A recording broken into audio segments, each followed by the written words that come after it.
So, good morning, everybody. I'm Christina, and this is our last tour of faith today. And we are with the North Anderson Presbyterian Church. We have Diane Lee and we have Rob Gentry. And for me, they're on my left and right. And we're going to do a virtual conversation with them about their faith. And then we are going to attempt walking around the grounds with them on their phones and taking a look at everything. So let Dorcas in. I know she is in Greenville. I was hoping to be there in person, but I am sick and that is just not going to work. And I have also a radiator coming at 1 o'clock to be installed. So this is our last tour, and we're very thankful that Diane and Rob were able to go ahead and figure out how to do this with their phones. And I will let you guys, I will let you go ahead and start, Diane. All right. Thank you, Christina. This is North Anderson Community Church Presbyterian. We put a huge emphasis on the community aspect of our church, and we are so glad to have you all with us. We have just celebrated our 50th anniversary. We are a small progressive church in upstate South Carolina, a more light congregation, and kind of our guiding light is North Anderson Community Church Presbyterian is an inclusive faith that values questions and the journeys to the answers. So after 9 ministers, 94 elders, 552 members, including 92 charter members, a year and a half of Zoom, masked, socially distanced, stage wood services, parking lot radio transmissions, and live streams, the questions that has been and continues to be is, how do we keep on doing this? I think all of you have probably felt that this past several years, and the answer is simple, but it's rooted in love for God, for each other, for our community, for our world. We think we have it tough. Well, let's not forget the example that Jesus left for us. The very fact that his life and his work still resounds after 200 years is a testament to his love and his example. So our 50th anniversary theme was Weave Us Together. I'm going to show you a quilt that we made in just a few minutes. It fits our worldview of what we aspire to do.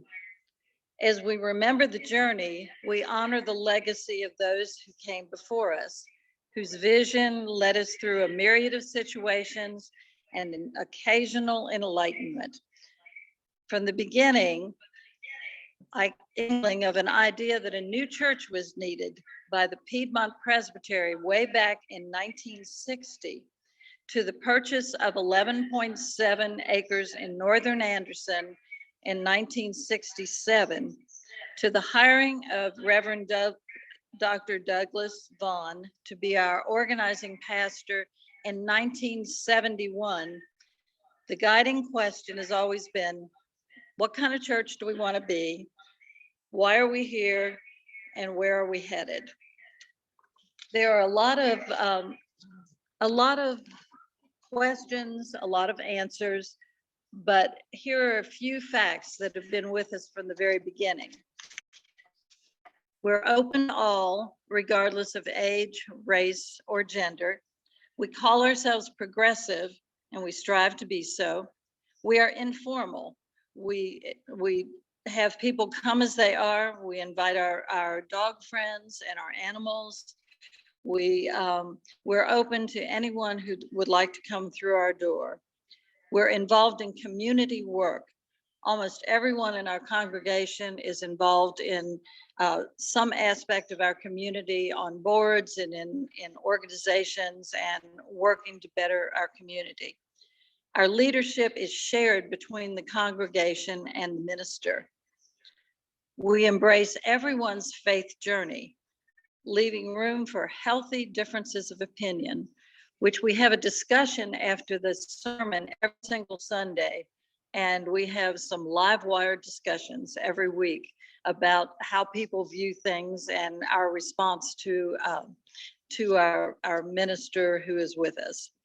We're responsible stewards of the environment, and Rob is going to talk about that as we move outside in a few minutes. We embrace the arts as gifts of the Spirit. We have many musicians, many artists, many theater folks in our congregation, and we use those gifts both during worship and out in our individual lives. And we concentrate on what we can do, not what we can't do. So, as believers in the teachings of Jesus the Christ, we endeavor to follow his example.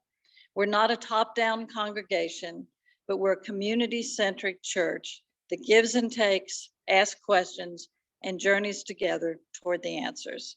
So in a nutshell, that's North Anderson Community Church Presbyterian.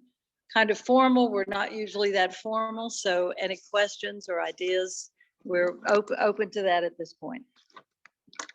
Very cool. So I'm curious, how many people come with their animals? Maybe 10 people every Sunday. Yeah. Did Grace make it into the shop there? We have one of them with us today. Yep. Very cute. Are they just dogs, or are there Mostly dogs. Occasionally, we have had a parrot, we have had a cat or two, but mostly dogs. No, I'm just curious. I know, very, very neat. How, since you are inclusive and open to everybody, and then you have a conversation afterward on Sundays, I'm curious how it's kind of like a different mindset than what people around you have always had.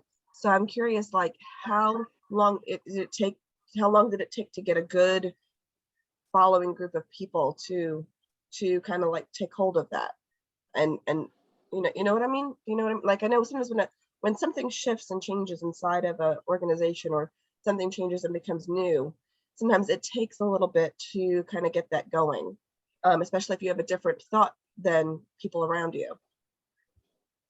We were originated. Yeah. Rob's gonna have to unmute. I'll mute you, Diane. There we go. Yep. We were originally formed by the Synod in Atlanta as an alternative congregation. And from what I understand, the discussion aspect has been there right from the very beginning. So this was never something that was a change. Right. It is one of the sacred parts that will not change. We hold that to be almost as valuable as the sermon. Yeah. And one of our long-term pastors used to just pull up a chair and join the circle. The sanctuary here, we don't really call it a sanctuary. It's called a meeting room. It was originally done so that all the chairs could be removed and it could be used for anything. In fact, we had old adult daycare that would come here during the week and use the building, because so many churches just get used on a Sunday, and right. Yeah, that's it. The rest of that facility goes unused.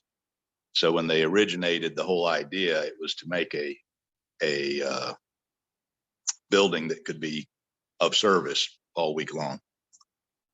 And Jack used to, after he would give the sermon, he would just take a chair and pull right into the circle and sit down and say, okay, I've had my say, now it's your turn. And he would sit there and not speak, refuse to speak until somebody in the congregation would start it up. And it's been that way ever since I've been here, which is almost 40 years now. So it's one of the healthiest organizations I've ever been a member of, or I would just go ahead and say the healthiest. Right. Because you will have all kinds of opinions expressed. At times there might be some counter opinions given, but afterwards you always see those people off to the side hugging and reaffirming their friendships and love, and we move on. So it's a great Very place. cool. We Yeah. had a question from one person in the group. Dorcas was wondering what the percentages of people of color. Yeah, we are predominantly white, unfortunately. We have tried. We do have a few members that are people of color, but not nearly as much as we would like. Unfortunately, here in the South, it does seem like the most segregated hour of the of Right. the week is always on Sundays. So Right. yeah, if anybody has any ideas on how to solve that, we'd love to hear it. Right. I know that's a tough one sometimes for getting everybody to come together. Yeah. Any other questions from anybody in the audience? Thank you very much, Dorcas, for that. I appreciate that. I just think it's, I think being that I've lived in the South now for probably about 10 years, sometimes being a progressive, all-inclusive faith can be difficult for some, for the others in the community to accept. Because so I'm curious, like, is there any example of where you guys have had to teach or give or show or share in dialogue? We were the first and still, I think, the only Presbyterian church in South Carolina that proclaimed themselves more light, which is meaning totally inclusive of GLBT. And we did that back, I don't know how many years ago it was, Diane, 10, 15 years. We did that back when it was still controversial. And with that statement, we said that we would be ordaining elders that were gay and accepting them into leadership, et cetera, et cetera. And we told the Presbyterian Church we were going to do that. And several of us have testified in the General Assembly on those issues, and also in the Presbytery, Foothills Presbytery. And we basically have been accepted right from the beginning. We really didn't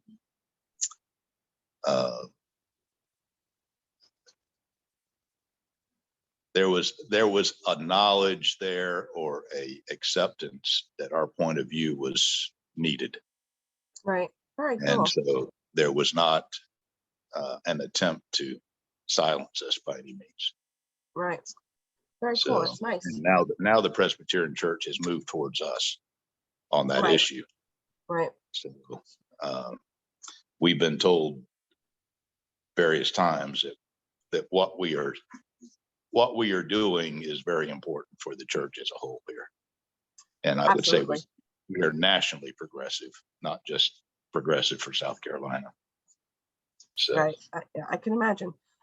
Dorcas was also curious. She's asking, what does progressiveness mean in Christianity? I don't know if Rob, if you want to explain that, or if Diane wants to explain that. I guess it's defined by every individual that's involved. In my case, I was raised in the Methodist Church.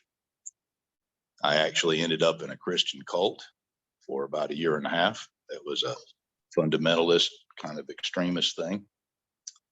When I finally got out of that, I had to move to Atlanta to get away. Then when I came back, some friends invited me after about a year, where I couldn't even pick up a Bible without literally getting trembles, shaking out of fear, and bringing back all the the rough stuff that had happened in the cult. But anyway, they invited me to North Anderson for a Christmas Eve service, and I've been here ever since. It was a remarkable, accepting, loving place, and is open to so many traditions. We have agnostics that attend here. We have had atheists. We've had Buddhists. I have had some Native American training and also some experience with a holy man in India, Hindu. We come from a wide variety of traditions. And as Diane said, we are, I forget what the wording of the statement is, Diane, on the journeying to the answers, accepting the questions or seeking the questions. Search for the questions and honor the journey to the answers without defining what the answer is. So very cool. That's what it is for me. Does that Dorcas, does that help? No. No, What the world? What does that mean? What does what mean? What you just said? What is? So Dorcas is in the Baha'i faith, and so we've done a couple of tours at the Baha'i faith.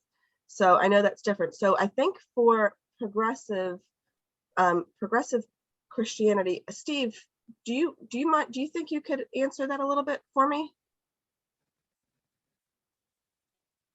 Because I mean, I'd love to have the complete answer of what progressiveness means in Christianity. Right. Say that again, Christina. My sound is a little bit rough. Okay. Do you think you could answer for me what progressiveness means in Christianity?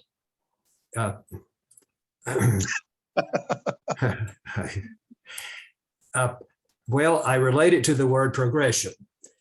It's a basic understanding of life and truth and spirituality in terms of progression, as opposed to a concrete position. So it's a disposition instead of a position. It's a disposition toward truth, that I am not where I used to be and I'm not where I'm going. I am progressing. I'm moving forward. My heart is deepening. My mind is broadening. My outlook is extending farther and farther out more inclusively, as opposed to the more, if I may say, the fundamentalist or evangelical outlook, that truth is static and stationary and positional. And we have already we already know the full truth and nothing but the truth, and we guard that and we protect it. And so that's my understanding of progressive. It means a deepening of the heart, a broadening of the mind, in a dispositional way, understanding that you are changing, and in order to experience truth, you cannot. What you really know is what you experience. The truth is experiential, and it is experienced, or it is gained, or it is acquired, or it is come into progressively through a progression. So that's my understanding. I'm going to make a follow-up question for Dorcas. Dorcas and I know each other because we spend a lot of time on Zoom screens in common, and I'm the outlier there. Everybody else in this, well, that's not true. There's another outlier, but most everyone in that group is a Baha'i. So they let this Presbyterian, and I'm not sure what the other one's background is, but it's Christian background. There are several Baha'is who have Christian backgrounds. So when I hear Dorcas' question about what is a progressive Christian, I think she's asking North Anderson to comment on what it is that makes North Anderson Christian, if anything, maybe nothing, I don't know. But Steve has attempted to answer it in a very gentle way, and I respect that gentility. But I'll throw in my own 2 cents worth and say that in many Christian traditions, following a set of rules, many of which are provided by creeds from many centuries before, are a serious part of the practices of the people in the church, if not the expectations of the people, of the leadership of the church. And that is not the case at North Anderson. We have no regular use of creeds of any sort. And my own personal frustration as a member now for 5 years at North Anderson is, what is it that makes me different at North Anderson from, I don't know, the Baha'is that I meet with on 10:30 on Monday morning? So I'm not sure how to answer that question, but it's a good question. So I think for me, in the faith that I grew up in, we always understood that the light gets brighter. Yes. So it was kind of an understanding that we might have this belief or understanding right now about something, but that over time, like the light gets brighter, like new truths, new thoughts, new ways of thinking can become revealed to us that kind of move us forward to, I'm going to say, like a better way of thinking, like a, to me, like there are some faiths that are very static, and this is how they've always been, and this is how they always will be. And then there's some faiths that have learned over time that that to be more open to change, like to be more open to things growing. Like you don't have growth unless you have some change, unless you have some understanding, unless you have some dialogue. Those are the things that create growth, so I almost even want to think, like, from my understanding is like there's the Christian faiths that believe Jesus is the end, and then there's even like Dorcas, when you have like the Baha'i faith believes that Baha'u'llah has come after and is made a progression right after Jesus. So to me, I think of like that is considered like a progression, like something that like you have now learned, like there's this place for Jesus, this place for Muhammad, this place for everybody else, and now here we have Baha'u'llah on top of that as a progression of faith. So it's kind of like that to me would be like a progression. So it's like, does that help? Does that make sense? Yeah, I think that's good. That is I guess spiritual progression. Right. But like you has mentioned, I was also raised in Christianity, raised in the Baptist church. And, at the time, when I was going to church, there was, men were allowed to be ministers, that type of thing. So to me, in Christianity, progression was scary, because then women became ministers, and I'm like, wait a minute, what are you all doing? Women are supposed to be ministers. So that, then you have to get a different mindset. But I also share that, I went to, me and my husband went to Relentless Baptist, I guess it's called Relentless Baptist Church this past Sunday. So Dorcas is doing her own tour of faiths based on the fact that we've done tour of faiths. She's decided now she's going to also do a tour of faiths and go visit someplace else, which I applaud. I think that was very cool. Yeah. So to me, their church, as a Christian, was progressive in that they had the band, they had lights, camera. It was the church I grew up in was calm compared to this progression of Christianity. So that's why I'm just like, for Christian churches, what is progression, but it stays inside, it's still within the box of Christianity. And I guess that's what I want to know. What is your progression inside that box? Does progression mean that you would also look into different faiths, or you just still have to stay within the box of Christianity? So I know Diane and Rob are still muted, but for me, from what I've heard in the past 30 minutes, they've moved on. They accept and are open to other faiths as well. And so like it might be really good for you to go visit over at North Anderson, the next time you want to do a tour, go look somewhere. If you guys want to show us a little bit about inside, just so you can get an idea, because they have a really awesome stuff outside as well, Dorcas. So if Diane, if you want to share about the quilt that's up there, that would be great, so they can see that. And if you can go ahead, I'll ask you to unmute. Excellent questions and answers, you guys. Thank you, Steve, and thank you, Rob. I love everybody's answers. Okay. I'm going to turn you around here for our 50th anniversary. We ask present members and past members and guests and friends that would like to do a quilt that talked about or had some aspect of, and Weave Us Together was our focus. And so we had almost 50 squares that were done, and Lynn Hagen put all of these together in this beautiful quilt. It's in our thing, and this is one of the ones that never doubt that a small group of thoughtful, committed citizens could change the world.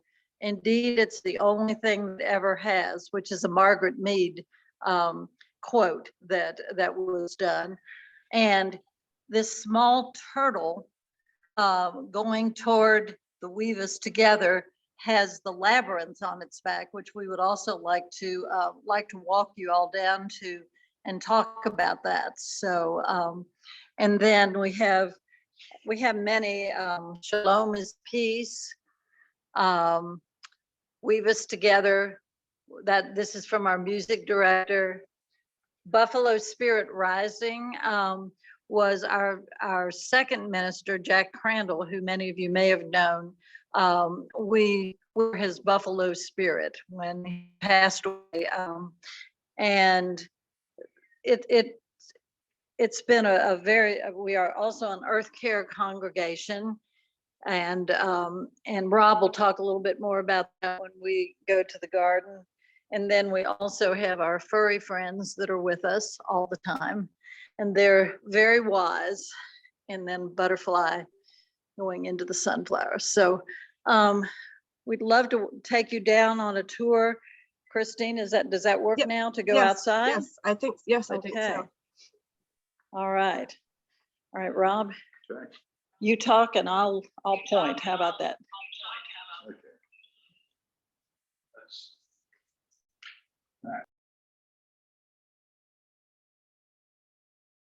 All right, Rob is going to have to unmute himself.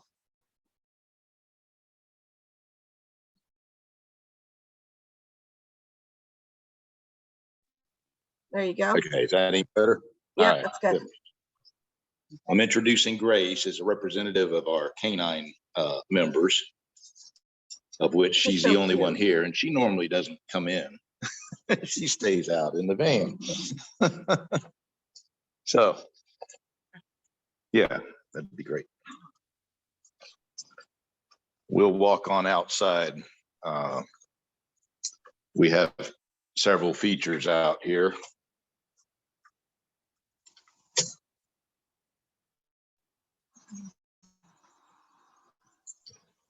Christina, Yes, is that labyrinth open to the public? Yes, ma'am. And then could when they go to it, could they sort of explain what that is? I'm intrigued by that. Sure. Thank you. Sure. We're heading that way. We're going to stop here at the our newest feature. This is our remember garden. Jack Crandall used to do or did a sermon where he dissected the word remember and put a hyphen between the re and the member. And so we've used that to name this garden, which is basically a memorial garden. We just got it set up for the 50th anniversary, which was back in November. And we are quarterly putting up 4 to 5 names of previous members who have been very important to this congregation and who have passed on.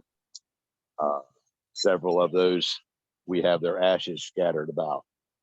Now, what we have done here is planted with only native. Hey, Rob, Yes. Do you realize you have the camera pointed at your ear? Did you mean to turn it around? Oh. I can't. You're going to have to watch Diane's. Yeah.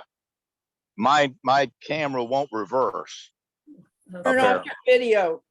Okay. Turn off my video. Yeah. We tried that with them Your ear before. is not helpful. Yeah, there we go. Does that Thank work? That's good. Okay, you can still hear me. Yes, we can. Okay. All right. This is a brand new garden. It was just planted back in the fall. And this is their first year. These are all native plants that have not even been watered in the midst of this heat and drought.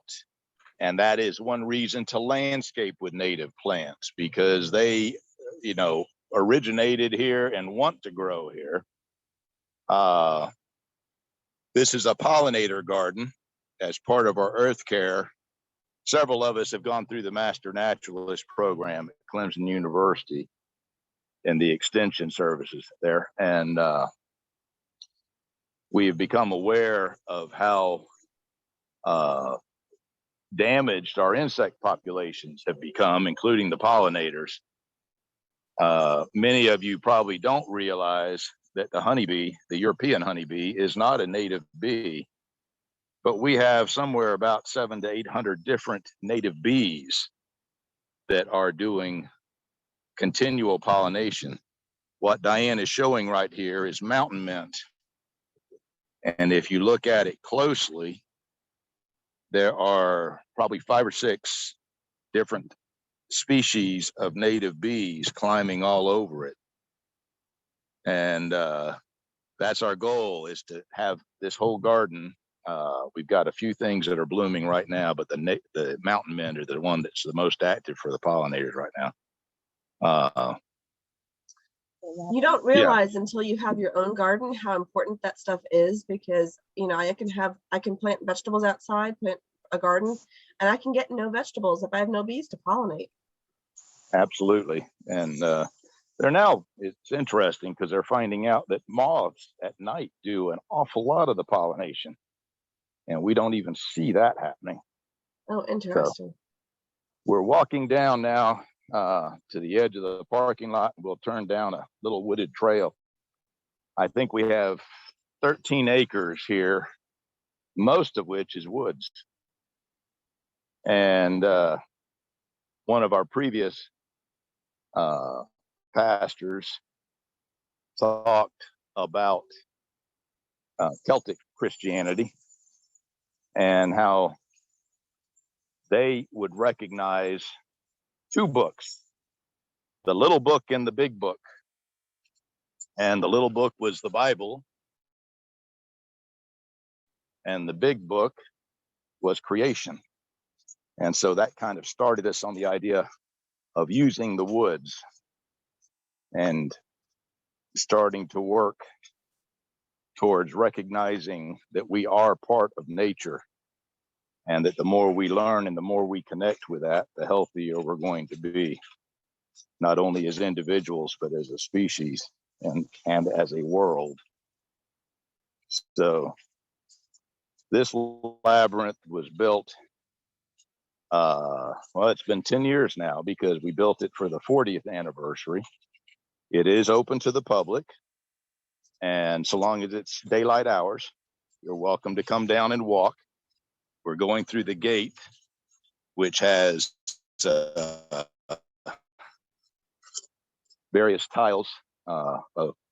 This is not just memorials, this is living folks too. So this is something that has helped support all of our efforts here. And then as you look out, we have an 80-foot labyrinth here under the trees. We call it Labyrinth Under the Trees. It is on the National Register of Labyrinths. We've had several people tell us that this is the most beautiful one they've ever been on. It's 80 foot in diameter. The paths are formed by local rock that has been quarried over, or gneiss rather. With a labyrinth, it is a meditative tool that has shown up. Famous Christian one is in the Chartres Cathedral in France, but it is now having sort of an uptake. So I will tell you, for those of you that, very cool.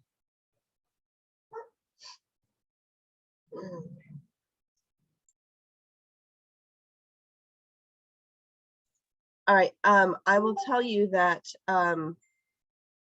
I have been, so Unity Church of Greenville has a labyrinth in their back, and I believe it was cut with some grass or flowers or something like that. They have a labyrinth back there, and I will tell you that the Episcopal Church in Simpsonville has a labyrinth there as well, and that is a brick path walking labyrinth. But I will say, when I saw the picture of this on your website and I see it now, this really is gorgeous. I think it's gorgeous the way it's done and the way it's all done in this rock path, and it's all under the trees. To me, just seems to be really phenomenal, and really a major act of work, that an undertaking that had to happen for this labyrinth to appear. So for sure, I know when I have a chance to, I probably will come and walk the labyrinth. I walked a labyrinth years ago in a class, but it was a literal line on the ground labyrinth that we followed the line. And it's kind of meant to be quiet and walk, and you learn so much as you go.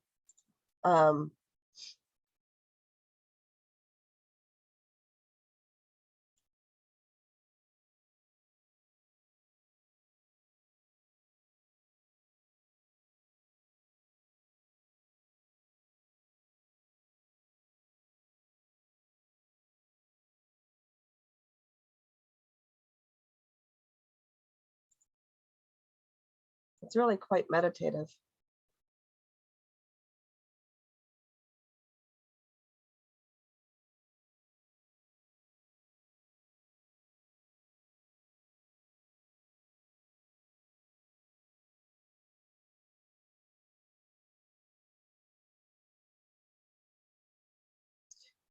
Diane earlier told me that Rob is a potter, and so he's created a lot of these symbols that you see here. And that a lot of these things that are on the walls, he's created because he does a lot of stuff with pottery.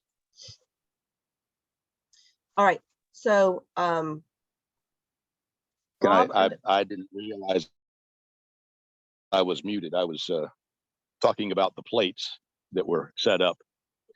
Diane, I think, walked through and showed you the plates. Yes. They are on the four directions, which was a salute to the Native American medicine wheel. The colors are significant for each direction, and the words carved into are significant for that direction. So we're trying to incorporate as many different approaches to the mystery that Christians call God as much as we can. Very neat, very neat. I thought maybe we missed something in there as well. I was talking for a second about labyrinths, and then I saw both of you were muted, and I thought, uh-oh, maybe audio glitched. Maybe we were meditating for a second and walking through, but I was just getting ready to tell you that both of you are muted. So, but I took a second. I was rambling on and on about the labyrinth, and then then I realized it wasn't recording it, so I don't know what happened there. Not a problem. The labyrinth is 80 foot in diameter and is in the shade under the trees here. So you all are welcome to come and walk it at any time. Very cool. And then where's the you have the church in the woods, right? Yes, I'll walk us up there. It's at the top of the path here. This was done about 5 years ago, and we have really enjoyed having an outdoor, under the trees worship experiences, especially during this COVID time, until it just got too hot. And we still mask inside because we feel like that's being good stewards of our health and being respectful for everyone else. So Let me turn this around and show this to you. Okay. All right, so here's our stage area. We have electricity down here, so we have music, we have lighting down here. We have had a wedding reception down here, but mostly we have our worship services when the weather allows. And I think that this probably sums up our approach to Christianity and progressiveness and each other. Very nice.